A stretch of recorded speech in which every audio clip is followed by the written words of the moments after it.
പാലക്കാട് ജനവാസ മേഖലയിൽ കാട്ടാന ഇറങ്ങിയെന്ന വാർത്ത വരുന്നു. അട്ടപ്പാടി മട്ടത്തുകാടിന് സമീപത്താണ് ഒറ്റയാൻ ഇറങ്ങിയത്. മണ്ണാർക്കാട് ആനകട്ടി പ്രധാന പാതയിൽ സർക്കാർ ITIക്ക് സമീപം ജനവാസ മേഖലയിലാണ് ഇപ്പോൾ കാട്ടാന ഇറങ്ങിയിരിക്കുന്നത്. ദൃശ്യങ്ങളിൽ കാണുന്നത് പോലെ റോഡ് മുറിച്ചു കിടക്കുന്നത് ആനയുടെ ദൃശ്യം ഇപ്പോൾ 24-ന് ലഭിച്ചിട്ടുമുണ്ട്. നിഖിൽ പ്രമേഷ് നൽകും പാലക്കാട് ഇതിന്റെ കൂടുതൽ വിവരങ്ങൾ.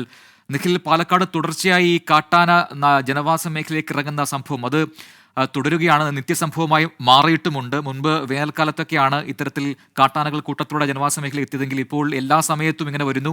ഇതിൽ ഒരു നടപടിയുമില്ല എന്ന ജനങ്ങളുടെ പരാതി അത് കാലങ്ങളായി തുടരുന്നുമുണ്ട്. എന്താണ് ഇന്ന് സംഭവിച്ചത്?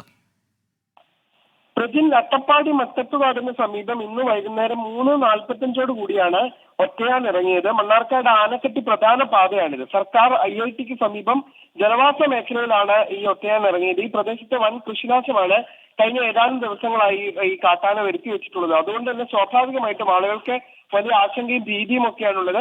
സാധാരണ പുലർച്ചെയും അർദ്ധരാത്രിയിലും ഒക്കെയാണ് ഈ കാട്ടാനക്കൂട്ടം ജനവാസ മേഖലകളിലേക്ക് എത്താറുള്ളതെങ്കിലും ഇന്നിപ്പോൾ പട്ടാപ്പകൽ 3:45-നാണ് ജനവാസ മേഖലയിലേക്ക് എത്തിയത്. ഏറെ നേരം ഇവിടെ തമ്പടിക്കുകയും ചെയ്തു. അതിനുശേഷം ഇവിടുത്തെ ആളുകൾ ബഹളം വെക്കുകയും പടക്കം പൊട്ടിക്കുകയും ഒക്കെ ചെയ്തതിന് പിന്നാലെ ഈ ഒറ്റയാൻ ഇപ്പോൾ കാട് കയറിയിട്ടുണ്ട്.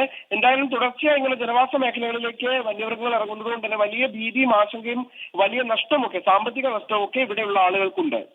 ശരി, നിഖിൽ പ്രമേഷാണ് വിവരങ്ങൾ നൽകിയത്.